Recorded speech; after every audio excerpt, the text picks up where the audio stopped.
হলিউডের জনপ্রিয় animation cinema এবং আমার পার্সোনাল ফেভারিট সিনেমা কুংফু পান্ডা 2 সম্পর্কে জানতে চলেছি। এবং এটা একটা অসাধারণ সিনেমা। প্রথম পর্ব বেশ কিছুদিন আগে এসেছে, আর আপনাদের রিকোয়েস্টে দ্রুত আমরা সেকেন্ড পর্বটা আনলাম। তো যাই হোক, যেমন আপনারা জানেন, এই সিনেমার প্রথম পর্বে আমরা পো নামের একটা পান্ডাকে দেখেছি, যে একেবারে ভোলা ভোলা সিধা সাদা পান্ডা ছিল। সে কুংফু জানতো না, কিন্তু পরে সে কোনোভাবে ড্রাগন ওয়ারিয়র বা কুংফুর মাস্টার হয়ে যায় এবং তাকে পরে সবাই খুশিতে মেনে নেয়। এরপর মুভির সেকেন্ড পার্ট আসে, যেটা তার 3 বছর পরে 2011 সালে রিলিজ হয়। আর এই সিনেমার শুরুতে আমাদের কংমেন নামে একটা শহর দেখানো হয়, যেখানে লোকের অনেক আনন্দ ছিল, আর সেখানে রাজা রানী ছিল ময়ূর বা পিকক। তো সেখানে একটা সেই জমজমাট অনুষ্ঠান হচ্ছিল, কিন্তু হঠাৎ করে রাজার রানীর যে ছেলে ছিল শ্যান, সে ওই যে ক্র্যাক ফায়ার বা ওই আতশবাজি যে রয়েছে সেটার ভুল ভাল ব্যবহার শুরু করে। আর তখন শ্যানের পরিবার শ্যানের উপর বিরক্ত হয়ে যায়, আর এই জন্য একটা অ্যাস্ট্রোলজারকে ডাকা হয়, মানে ভবিষ্যৎবাণী করে এরকম কাউকে ডাকা হয়। আর সে এসে বলে শ্যান যদি সবসময় এরকম খারাপ আচরণ করতে থাকে, তাহলে ও একদিন হোয়াইট আর ব্ল্যাক ওয়ারিয়র্সদের মেরে ফেলবে এবং ও পুরো পৃথিবীর জন্য ভয়ঙ্কর একটা কিছু হবে। এবং শ্যান এত খারাপ পর্যায়ে যাবে যে যখন ওকে মারার জন্য হোয়াইট এবং ব্ল্যাক ওয়ারিয়র্সরা এখানে চলে আসবে এবং ওকে মেরে ফেলবে, আর এরই মাধ্যমে আপনাদের রাজত্ব খতম হবে। আর এই কথা শুনে শ্যান পুরো রেগে যায়। এবং এই সিনেমায় আমরা জানতে পারি হোয়াইট আর ব্ল্যাক ওয়ারিয়র্স হচ্ছে পান্ডারা, মানে ওরা সাদা আর কালো। তো এই জন্য শ্যান যে প্ল্যান করে পান্ডাদের যত প্রজাতি রয়েছে দুনিয়া থেকে ধ্বংস করার প্ল্যান করে এবং ধ্বংসই করে দেয়। আর এর ফলে শ্যানের পরিবার ওর উপরে এতটাই অসন্তুষ্ট হয় যে তারা শ্যানকে ওই শহর থেকে চিরতরে বিদায় করে দেয়। আর শ্যান এই কথা বলে যায়, আমি আবার ফিরে আসবো আর নিজের প্রতিশোধ অবশ্যই নেব, তোমাদেরকেও ছাড় দিব না। তো এরপর শ্যান নিজের প্রতিশোধ নেওয়ার জন্য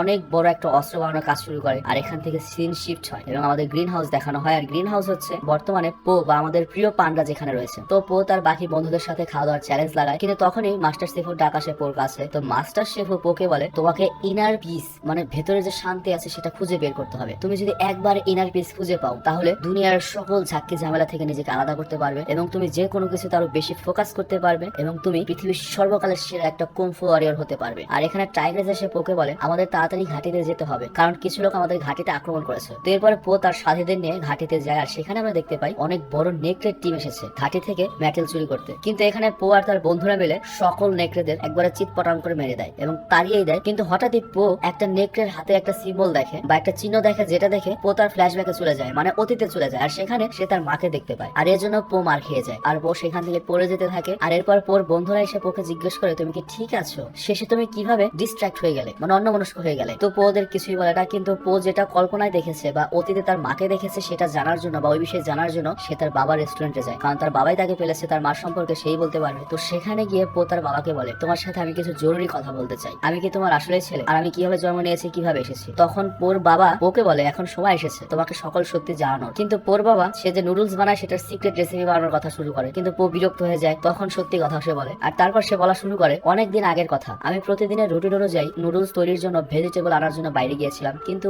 ওই দিন ভেজিটেবলের বক্সের ভেতরে আমি তোমাকে পাই। তুমি অনেক ছোট ছিলে, সেখান থেকে আমি তোমাকে আমার বাড়িতে নিয়ে আসি, আর তারপর থেকে আমি তোমার সাথে রাখি এবং আমি ডিসিশন নেই আমি বিয়ে করবো না, আমার ছেলে হিসেবে তুমি থাকবে। তখন পো বলে, আমি এত গল্প শুনতে চাই না, তুমি বলো আমি কোথা থেকে এসেছি, ওই বক্সের ভেতরে আমি কই থেকে আসলাম। কিন্তু এটার উত্তর ওর বাবা মানে ওই হাঁস বাবা দিতে পারে না। আর এখান থেকে সিন শিফট হয় শ্যানের কাছে, আর সে কংম্যান শহরে মানে তার বাবা মার শহরে আবার ফিরে এসেছে এবং সে তার পুরনো বিল্ডিং এর ভেতর। কিন্তু এখানে শ্যানকে থামানোর জন্য যত বড় বড় কুংফু মাস্টার ছিল সবাই আগে থেকে দাঁড়িয়েছিল, কিন্তু কোনো মাস্টারই শ্যানকে থামাতে পারে না, কারণ শ্যানের কাছে এখন অনেক বড় একটা ওয়েপন্স রয়েছে এবং শ্যান ওই মেশিন দিয়ে বা ওই ওয়েপন দিয়ে সকল মাস্টারকে মেরে ফেলে। অ্যাকচুয়ালি শ্যান যেটা আবিষ্কার করেছে, সে প্রথমবারের মতো কামান আবিষ্কার করেছে, যেটা তৎকালীন সময় ছিল না। মানে যতবার কুংফু ম্যানই হোক, আধুনিক অস্ত্রের কাছে কি আর বেল আছে? তো শ্যানের মেন অস্ত্র ছিল আধুনিক অস্ত্র। তো যাই হোক, এরপর সিন চেঞ্জ হয় আর আমরা দেখি মাস্টার শেফ তার পুরো টিমকে বলে, আমাদের কংম্যান শহরে ইমার্জেন্সি যেতে হবে, কারণ সেখানকার লোকের অনেক বিপদে রয়েছে এবং সেখানে গিয়ে তোমরা মিশন করবে এবং একে অপরের খেয়াল রাখবে। তো এরপর যখন পো কংম্যান শহরের জন্য বের হচ্ছিল, সেখানে তার বাবা আসার বলে, এই না রাস্তায় যাওয়ার জন্য তোমাকে আমি কিছু খাদ্য দিচ্ছি, আর অনেক বড় রাস্তা হবে, এগুলো তোমার দরকার পড়বে। তো এরপর যখন ওরা রাস্তায় যায়, অনেক বরফের রাস্তা মোকাবেলা করতে হয়, উঁচু উঁচু পাহাড়ে চড়তে হয়, তবে সব বাধা বিপত্তি পেরিয়ে ওরা ফাইনালি কংম্যান শহরে পৌঁছায়। আর এরপর ওরা যখন শহরে পৌঁছায়, তখন একটা নদীর পাশে সবাই বসে রেস্ট নিচ্ছিল, আর তখন পো আবারও স্বপ্ন দেখে তার পরিবারকে, আর এর জন্য সে ঘুমাতে পারছিল না। এরপরও যখন বাইরে বের হয়ে আসে, তখন ট্রাইগেস তাকে অনেক চিন্তিত দেখে, আর ওই ট্রাইগেস বা ওই বাঘিনী তাকে জিজ্ঞেস করে, তুমি এত চিন্তিত কেন? তখন পো তাকে বলে, আমি আমার বাবার আসল ছেলে নই, সে আমাকে কুড়িয়ে পেয়েছিল। তখন ট্রাইগেস বলে, হ্যাঁ আমিও এটা ভাবতাম যে একটা হাঁসের ছেলে কিভাবে পান্ডা হয়। এরপর তারা সকল টিম একসাথে বের হয় এবং তারা ভাবতে থাকে কিভাবে শ্যানের সাথে সামনাসামনি লড়াই করবে। আর তারা সিদ্ধান্ত নেয় তাদেরকে শুধুমাত্র শ্যানের যে স্পেশাল ওয়েপনটা রয়েছে বা ওই কামানটা রয়েছে সেটা নষ্ট করতে হবে। আর এখানে উল্লেখ্য, তৎকালীন সময় কামান আবিষ্কার হয়নি, তো ওটার নাম কেউ যায় না, তারা শুধু বলছে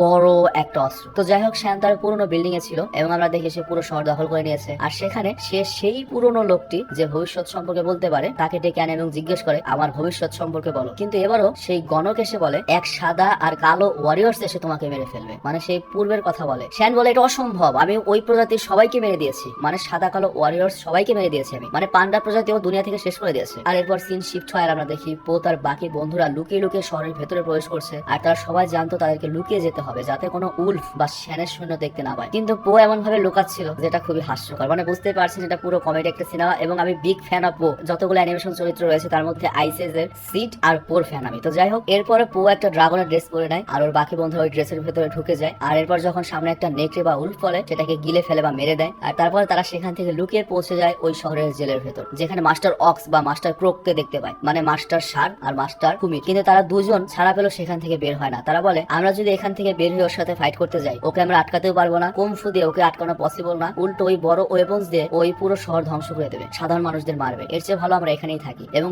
যত কুমফুই আসুক না কেন শ্যানের ওই অস্ত্র অনেক বেশি শক্তিশালী, ওর ফেস আমরা করতে পারবো না। তখন পো মাস্টারদের অনেক বোঝায়, বলে আমরা কুমফু মাস্টার, আমরা হার মানতে পারি না, আমরা চুপচাপ বসে থাকতে পারি না, আমাদের একসাথে ওর বিরুদ্ধে লড়াই করা উচিত। কিন্তু কোনো মাস্টার বের হয় না। আর সেই সময় শ্যানের সৈন্য মানে উলফ এসে যায়, কিন্তু পো আর তার বন্ধুরা মিলে ওকে পিটিয়ে তক্তা বানিয়ে দেয়। আর তারপর পো একটা উলফকে অনেক দূর পর্যন্ত পিছু করে, কিন্তু এরপরও এমন একটা জায়গায় পৌঁছায় যেখানে উলফদের বিশাল বড় একটা টিম রয়েছে। তো পো জানতো যদিও উলফদের উপর আক্রমণ করে তাহলে ওরা কেউ বাঁচতে পারবে না, এই জন্য পো নিজে আত্মসমর্পণ করে, কারণ আত্মসমর্পণ করলেই ওকে শ্যানের সামনে নেওয়া হবে। তো এখানে উলফরা পো এবং তার বাকি বন্ধুদের অ্যারেস্ট করে আর শ্যানের কাছে নিয়ে আসা হয়। আর এটাই তোরা মনে মনে চাচ্ছিল যে আমাদেরকে নিয়ে চল শ্যানের কাছে, যে এত কষ্ট করে পালিয়ে পালিয়ে তোদেরকে মেরে কেন আমরা শ্যান পর্যন্ত আসবো, তোরাই নিয়ে যাবি। তো শ্যান এখানে পোকে দেখা করার জন্য প্রস্তুত হচ্ছিল। অ্যাকচুয়ালি ভবিষ্যৎবাণী রয়েছে একটা ব্ল্যাক আর হোয়াইট ওয়ারিয়র ওকে মারবে। তো শ্যান নিজের জমকে বা আজরাইলকে দেখতে ভয় পাচ্ছিল, সে বারবার প্রস্তুতি নিচ্ছিল, তাকে নার্ভাস দেখাচ্ছিল। কিন্তু এরপর শ্যান যখন পোকে দেখে ওর ভয় ভেঙে যায়, যে বলদামার্কা মোটা সোটা পো নাকি কুমফু ওয়ারিয়র ওকে নাকি মারবে, এবং কোনো কিছু না ভেবেই ওদের সবাইকে মেরে ফেলা অর্ডার দেয়। কিন্তু এর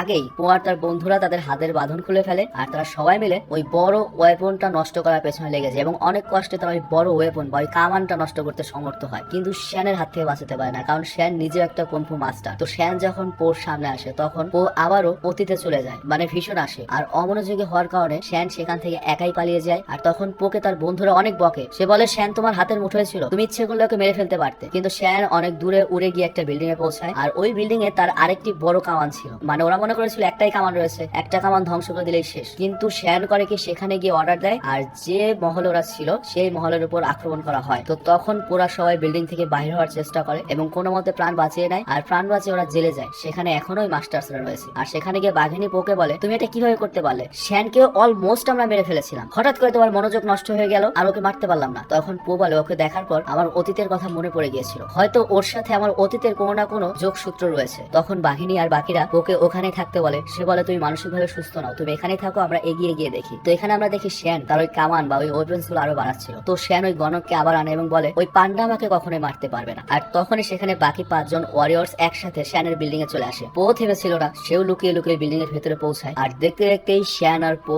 আবারও মুখোমুখি হয়। আর শ্যান পোকে একটা মিথ্যা বলে, সে বলে তোমার পরিবার তোমাকে ছেড়ে দিয়েছিল। তখন পো বলে তার মানে তুমি আমার পরিবার সম্পর্কে জানো, তুমি জানো আমার পরিবার কোথায় রয়েছে, তুমি বলো ওই রাতে কি হয়েছিল। শ্যান বলে তোমার পরিবার কখনোই তোমাকে ভালোবাসেনি, যদি ভালোবাসতো তোমাকে একা ফেলে যেত না। আর তারপর শ্যান পোর উপর অনেক খারাপ ভাবে আক্রমণ করে এবং পো এতটাই আহত হয় যে সে পানিতে ভাসতে ভাসতে অনেক দূর পর্যন্ত চলে আসে। কিন্তু এরপর সেখানে ওই গণক এসে পোকে সাহায্য করে এবং ওকে পুরোপুরি চিকিৎসা করে। আর তারপর পোর যখন জ্ঞান ফিরে আসে তখন তাকে জিজ্ঞেস করে আমি কোন জায়গাতে রয়েছি। ওই গণক বলে তোমার কি অতীতের কথা কিছুই মনে নেই। আর এরপর ওই গণক আবারও পোকে বলে তুমি নিজের স্মরণ শক্তিতে জোর লাগাও, তোমার সব স্মৃতি মনে পড়বে। তো এরপর পো মনে করে সেই জায়গা যেখানে সে তার পরিবারের সাথে থাকতো, আর শ্যান পুরো পান্ডা প্রজাতি ধ্বংস করার জন্য এসেছিল। এবং এরপর পো আরো স্মরণ শক্তিতে জোর লাগায় এবং বাকি ঘটনাগুলো মনে করার চেষ্টা করে। আর তারপর পোর মনে পড়ে পোর বাবা পোর মাকে বলেছিল তুমি আমার ছেলেকে নিয়ে অনেক দূরে চলে যাও, ওকে যেন ওরা ছুতেও না পারে। আর তারপর পোর মা পোকে একটা কাঠের বক্সে লুকিয়ে দিয়েছিল আর সকল নেকড়েকে নিজের পেছনে নিয়ে গিয়েছিল। তো এটা দেখে পো অনেক রেগে যায় এবং সে বলে শ্যানকে সে কখনোই ছাড় দেবে না, মানে শ্যান ওর পুরো প্রজাতি পৃথিবী থেকে ধ্বংস করে ফেলেছে, মানে পৃথিবীতে আর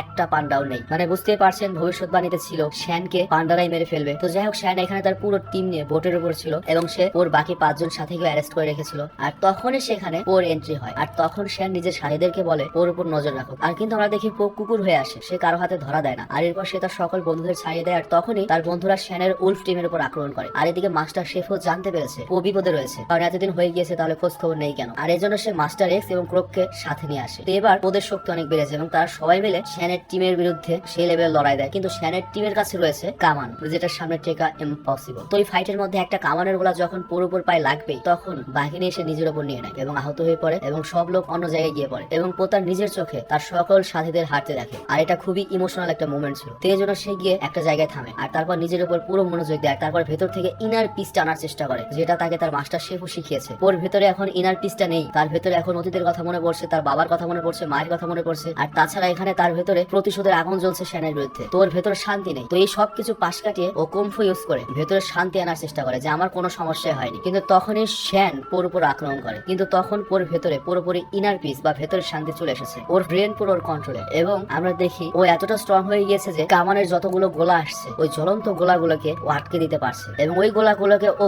শ্যানের বোটের দিকে ছুড়ে দেয় এবং শ্যানের বোট পুরো ধ্বংস হয়ে যায়। আর এবার হচ্ছে শ্যানকে বধ করার পালা, এবং শ্যান ওই অবস্থায় পোকে চ্যালেঞ্জ দেয় যে আমি তোর সাথে লড়াই করবো। এরপর পোর সাথে সে লড়াই করে, কিন্তু আমরা দেখি শ্যান পোর উপর আক্রমণ করে, কিন্তু উল্টো সে আক্রমণ ওর নিজের উপর এসে পড়ে। আর একটা বোটের টুকরো এসে শ্যানের মাথায় পড়ার ফলে শ্যান সেখানেই মারা যায়। আর এই ফাইটে পো তার নিজের জান বাঁচিয়ে নেয়, এবং পোর বন্ধুরা তাকে বলে অবশেষে তুমি ইনার পিস আনতে পারলে এবং তুমি জিতে গেলে। আর মাস্টার শেফু বলে আমার কুমফুর এই ট্রিক্স আয়ত্ত করতে কয়েক দশক লেগেছিল, আর তুই এটা এত কম সময়ে শিখে গেলি, আর তুই আমার চেয়ে অনেক বেটার একটা ওয়ারিয়র। তো এরপর কংম্যান শহরকে বাঁচানোর পর পো তার সকল সাথীদের নিয়ে ঘাটিতে পৌঁছায়। আর ঘাটিতে পৌঁছেই পো সবার আগে তার হাঁস বাবার সাথে দেখা করে এবং তাকে বলে বাবা আমি জেনে গিয়েছি আমি কোথা থেকে এসেছি, আমার বাবা মাকে, কিন্তু তারা আমার জন্মদাতা, কিন্তু আমার আসল বাবা তুমি আমাকে অনেক ভালোবাসো। আর পো তখন তার বাবাকে জড়িয়ে ধরে, আর পোর বাবা ওই হাঁস বাবা ওকে জড়িয়ে ধরে, এবং তারা দুজনে অনেক খুশি ছিল। এবং এটা এমন একটা ইমোশনাল দৃশ্য যেটা আপনি সিনেমা না দেখলে বুঝতে পারবেন না। মানে এটা পশু পাখির অ্যানিমেশন কার্টুন সিনেমা যে এত ইমোশনাল হতে পারে কল্পনার বাহির। তো যাই হোক, এখনো পর্যন্ত আমরা সবাই জানি পান্ডা বলতে পৃথিবীতে একমাত্র পোই বেঁচে রয়েছে, আর পো এটা জানে যে শ্যান ও বাদে বাকি সকল পান্ডাকে মেরে ফেলেছে। কিন্তু সিনেমার শেষে আমাদের একটা দৃশ্য দেখানো হয় যেখানে আমরা দেখি এখনো অনেক পান্ডা গোপনে একটা জায়গায় শান্তিতে বসবাস করছে, যাদের সম্পর্কে কেউ যায় না। আর তখন একটা পান্ডা জানতে পারে যে বাইরে একটা পান্ডা বেঁচে রয়েছে, এবং সে একটা ইয়ং পান্ডা, এবং সে খুবই খুশি হয়। আর এটাই ছিল পোর বাবা। সে ভাবছে এটা তো আমার পো নয় যাকে আমি পাঠিয়ে দিয়েছিলাম। আর এখানে সিনেমাটি শেষ হয় এবং আমাদের বোঝানো হয় পার্ট 3 আসছে। এবং আমার মতে হলিউডের যতগুলো অ্যানিমেশন সিনেমা তৈরি হয়েছে তার মধ্যে আইসেস সিরিজ হবে সর্বকালের সেরা সিরিজ, এবং কুমফু পান্ডা অবশ্যই এই লিস্টে আসবে। তো যাই হোক, আইসেস সিরিজটা আমরা খুব শীঘ্রই আনার চেষ্টা করবো। আর এরপর আপনি কোন অ্যানিমেশন সিনেমাটি সম্পর্কে জানতে চান সেটা কমেন্টে অবশ্যই জানাবেন। ভালো থাকবেন, সুস্থ থাকবেন, টেক কেয়ার, আল্লাহ।